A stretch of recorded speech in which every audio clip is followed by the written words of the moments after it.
Assalamu алейкум. Барыңыздарға құтмандуу күн. Ар бир кыргыз бир туугандын кандай ой тилек максаттары боло турган болсо, баары ишке ашсын деп тилек кылабыз. Буга чейинки билдирүүдөгү биздин тема Ташиевдин жыйында сүйлөгөн сөздөрү боюнча болгон эле. Ошол берүүдөгү ар кимдин ар кандай калтырган комменттерине бир аз жооп катары пикир калтырууну туура көрдүм. Маалымат эмне боюнча болуп атат?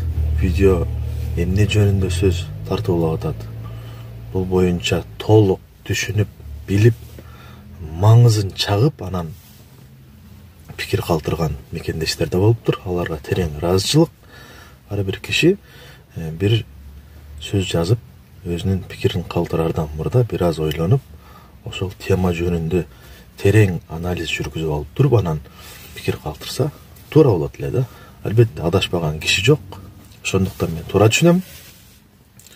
Ташиевке бирок аябай пактаны жаздапсыздар. Же силердин пактаңар түгөнбөдү, же түз ойлонууну, изденүүнү аракет кылып көрбөдүңөр да. Ташиевдин, ошондой эле Садыр Жапаровдун, деги эле министрлерден тартып бүт эле бийлик бутактарынын мен алга карай жакшы умтулуп иштээрине тилектешмин албетте. Биздин Кыргызстан да башка өлкөлөрдөн кайсы бир нерселерге муктаж болбой, алдыңкы жетишкендиктерге жетишип, коррупция дегендин тамыры кыркылып, жана башка ар кандай мыйзамсыз жасалып аткан аракеттердин түп тамыры менен жок кылынылып, биздин өлкө дагы өнүккөн мамлекеттердин катарына кошуларына албетте тилектешпиз. Сен эмне үчүн Ташиевге асылып эле калдың? Министрлерде керек болсо сабаш керек. Алардын эс алганга таптакыр укугу жок. 30 жыл жеп ичип жатышты депчи.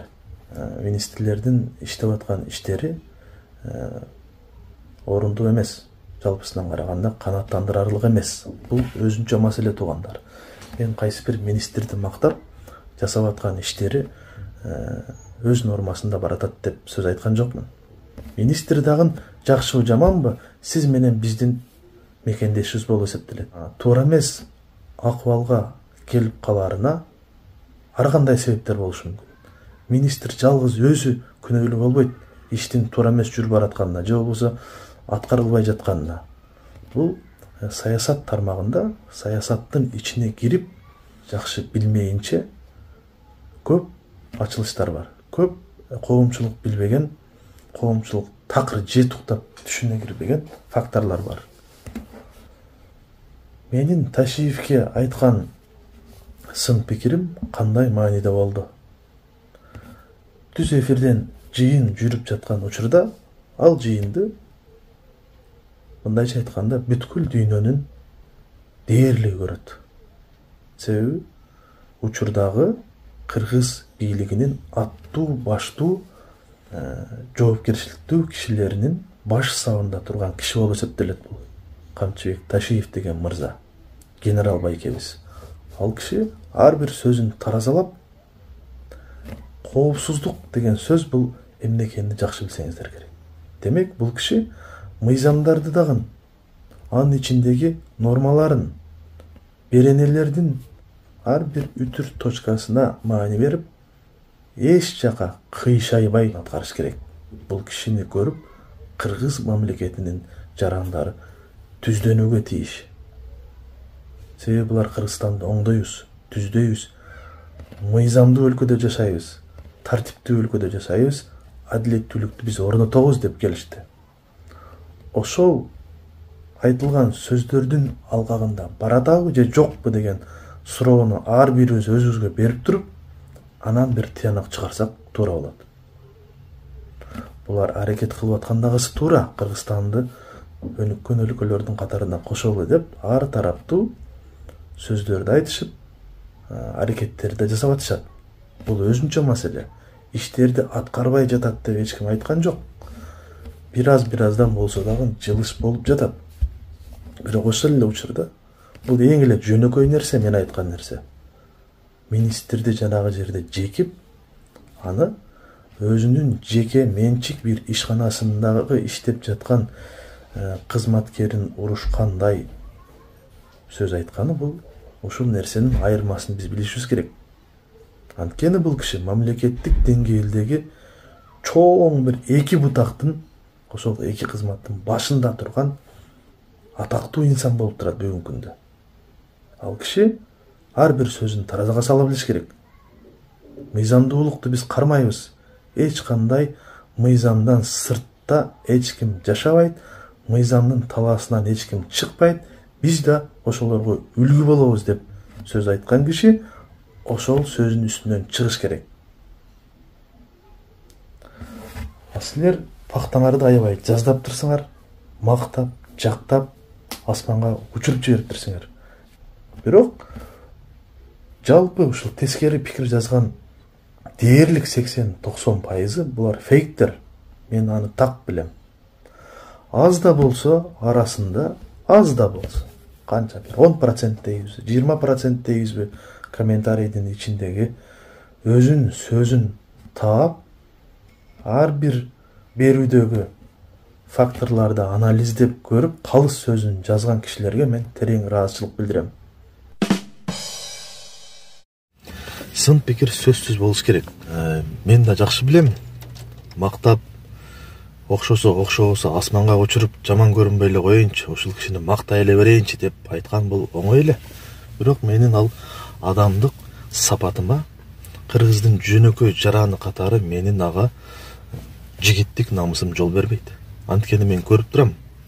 Канчыбек Кыдыршаевичтин мен иштеген ишине эмес, ошол жердеги жыйында айткан кайсы сөздөрдү айтканга ал кишинин укуктары жол берет, кайсы сөздөрдү айтканга жол бербейт. Ошол боюнча гана мен өзүмдүн акылым жетишинче, тагыраак айтканда, Кыргыз Республикасынын мыйзамдарынын нормаларына ылайык кайсы кызматкер кайсы жерде өзүн кандай алып жүрүү, айрыкча публикага жыйындын түз эфирде жүрүп жаткан учурундагы билдирүүсүндө өтө этият кармаш керек. Айта турган сөздөр болот, айтпай турган сөздөр болот. Камчыбек Ташиевдин, ошондой эле Садыр Жапаровдун туура жасалып жаткан иштери да бар. Бул жөнүндө да унутпашыбыз керек. Бирок туура эмес сөз сүйлөп аткандагысын эгер угуп көрүп калчу болсок, биз аны ачык айтышыбыз керек. Эгер кайсы бир иштери алгылыктуу, өлкөнүн өнүгүүсүнө чоң стимул берчү проекттер болуп, ошол иштерди иш жүзүнө ашырып аткандагысы чын болсо, аны биз макташыбыз керек, көкөлөтүшүбүз керек. Ошол эле учурда туура эмес жака кыйшайып баратканын байкай турган болсок, аны дагы жаап жашырбай ачык айтканды билишибиз керек. Ошондо сиз менен биздин чыныгы жүзүбүз ачылат. Тагыраак айтканда, Кыргызстандын келечеги, эртеңки муундун Рават дарбазасы ачылып, байсалдуу жашоонун пайдабалын түптөй алабыз. Бул жерде бир эле биздин берүү боюнча эмес, деги эле чындыкты ким айтса, көп киши учурунда жакшы түшүнбөйт. Кайсы бир убакыт өткөндөн кийин анан кээ бир кишилер түшүнөт, түшүнбөгөн кишилер өмүр бою түшүнбөйт. Ар бир экс-президенттердин учурунда дагы ушундай фейктер жалданып, окшосо баары ошол кишилерди мактап, жактап, эң аягында жакшы эмес жыйынтыктар чыгып келгенин биз унутпашыбыз керек. Ар кандай сөздөр айтылыптыр. Мен алардын баарына терикпейм. Тескери жазган комментарийлерди дагы туура эле кабыл алам. Анткени ал киши дагы ким гана жазбасын, тескери пикир болсо дагы биздин жердешибиз, биздин кандашыбыз, биздин мекендеш, замандашыбыз болуп эсептелет. Ошол факторлорду эске алуу менен мен эч качан эч кимиңиздерди жаман көрбөйм. Эгерде ошончолук эле негиздер, далилдер жетерлик болсо, ал кишинин кайсы бир министрдин жумуштан кетерине, министрлер кабинетинин төрагасынын биринчи орун басары катары эгер жеткиликтүү факторлору бар болчу болсо, ошол министрдин жумуштан кетүүсү боюнча Кабминдин төрагасына же болбосо өлкө башчы Ажого президент Садыр Нуркожоевичке сунуш гана бере алат. Ушул нерсени силер унутпагыла. Ар бир нерсенин өзүнүн жол-жобосу болот. Өзүнүн нормалары болот. Ошол нормалардан чыкпай ар бир киши өзүнүн милдетин так анан өз убагында аткарганда биздин өлкө оңолот.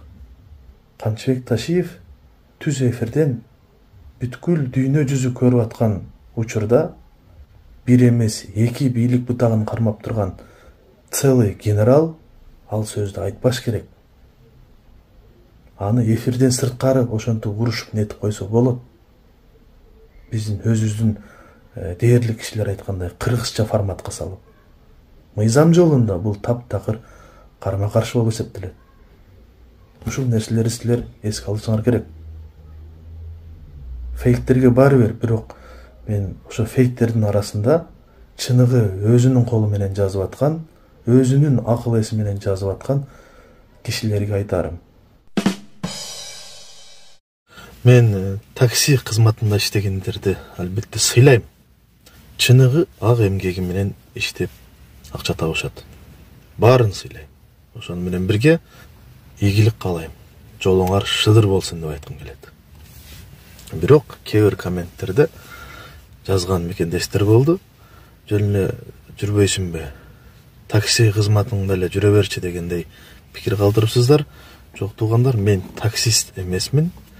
Мен такси кызматында бир күн да иштеп көргөн эмесмин.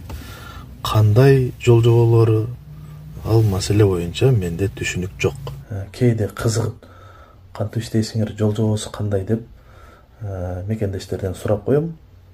Өзүм тааныган билгендерден. Бирок көп нерсесин түшүнбөйм, билбейм. Анткени бир күн дагы таксист болуп иштеген эмесмин.